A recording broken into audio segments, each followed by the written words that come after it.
Hello and welcome, everybody. I'm Vern Cushenberry, Chief Investment Officer, and I'm back with another quarterly market update. And it's been quite a volatile quarter, so it's time to hit the pause button and check in. I always like to give my audience the bottom line up front so you can tune in and tune out at your convenience. And the bottom line up front is that COVID shut the global economy down for a period of 2 years, and we're still working through that. And we had historic stimulus measures to fight off some of what could have been the worst of the economic response to a pandemic that was more severe than anything we'd seen in almost 100 years. And the market is still normalizing. And those stimulus measures caused an economic boost for a while that resulted in inflation. Now we're seeing the Federal Reserve fight that inflation with aggressive interest rate raises. That affects fixed income portfolios. It affects the markets. Investors were exuberant and the markets shot up. And now the economy looks like it might be rolling over a little bit into a recession as the Federal Reserve fights those inflationary measures. And bottom line up front is that the market is normalizing. This is nothing that we haven't seen before, despite what it might feel like when you open your quarterly statements. We need to offer some historical perspective because we have been here before. We have seen similar markets in the past. And what we know is that markets tend to serve as a forward-looking mechanism, meaning they discount the future. So the markets will bottom before we see the worst of the recessionary impacts. So that's the bottom line up front. I end every one of these quarterly videos with a message that says reach out to your financial advisor and let's make sure we've stress tested your plan, because if we've done that properly, you are still on course. There's nothing about this current market that would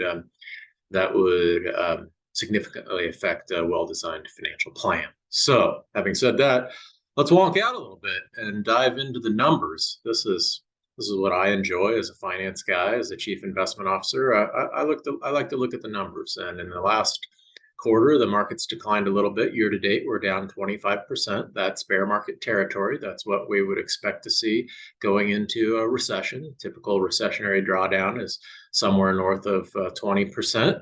And we've experienced that many times in the past. So this market doesn't necessarily look any different than what we've seen in the past. From a valuation standpoint, we have now corrected so that our price to earnings ratio, if you look at the market, is about 15 times. That's below a historical average. So approaching something that you might think of as fair value territory. We had gotten a little bit above conventional measures of fair value there. Again, as governments around the world really increase stimulus measures to fight the COVID response. So what I want to talk to you a little bit about today are three things: inflation, interest rates, and recession. So let's look at a couple of slides that I cherry picked out of our master deck, and I'll give you a little bit more detail. First off, talks about recession, and I want you to focus on the right-hand side of this chart. Over here, we have the year-to-date return of the S&P 500. That's the green line. And in the gray line, we have earnings growth. So we're going back to December of 2021 here, so not quite a year ago. And you can see that corporate earnings, they've increased by about 5% during that time. Now, in a recessionary environment, you would expect corporate earnings to decline. We have not yet seen a significant decline. It looks like the peak was maybe earlier this year, and we've seen a slight decline, which is why you might have seen on the news some of the pundits espousing that we had already entered a recessionary environment. Maybe. It's not severe by any stretch. But what we have seen is an investor response, and that investor response has affected the price of the markets. So that's measured here in the green line, where we see the S&P 500 declining significantly, 25% in that time span. I mentioned that the markets are forward-looking, meaning they're a discounting mechanism. They behave based on investors' expectations of what they think is going to happen in the future. So investors think a recession is coming. When that happens, we're likely to look back in time and observe that we've already experienced the lows. And if you do exactly that, if you look back at history, that's the way the markets have performed in the past. So have we reached the bottom? I don't know. I don't have a crystal ball. I can't predict the future, but I do know that this is unfolding like we've experienced in the past. So investors are smart to be mindful of that. This next slide shows inflation. It's still, the headline in the financial markets. This is an environment like we haven't seen since the early 80s. So we don't have a near-term template for how to manage through this. Our Federal Reserve market regulators, they have the tool at their disposal. The primary tool is the adjustment of interest rates, and they are using that tool aggressively. And we expect inflation to moderate, and we are seeing some signs of that. But they have communicated to the markets that they will be aggressive until they see inflation begin to moderate, and that's a good thing, despite the turmoil that it creates in the fixed income and your fixed income accounts and your equity accounts. That's a good thing. We expect the markets to normalize. And remember, a normal market, on average, has generated a 9 to 11% rate of return going back a century. That's what we expect going forward, although the price you pay for those returns can be short-term volatility. So I mentioned that inflation is the headline, and interest rates can be viewed as the primary tool of the Federal Reserve. And this slide talks about how the markets have been reacting to an increase in interest rates by the Federal Reserve over the last year now. And it affects the whole fixed income market.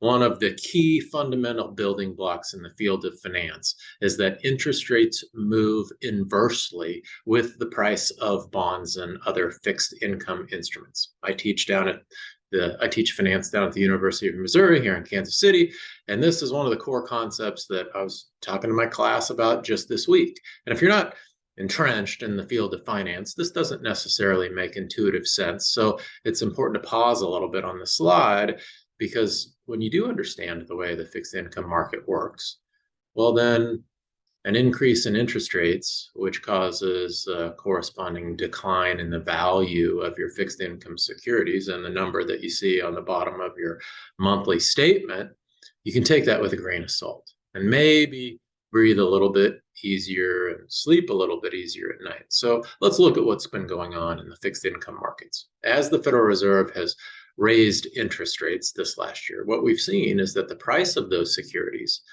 has declined, in every asset class. And here we're parsing the fixed income universe by, 8 or 10 different categories. We're looking at US Treasuries and different maturities, 2-year, 5-year, 10-year, 30-year, so on and so forth. And then we look at corporate bonds issued by your big Fortune 500 companies like Microsoft, GM, Coca-Cola, so on and so forth, and also municipals, mortgage-backed instruments, and other asset-backed securities like car loans, credit card loans, and such. And they're all red. Every single one of these asset categories are red this year. I want you to focus on this line up here. Let me clear off some of those drawings. I want you to focus on this line right here. The 10-year Treasury.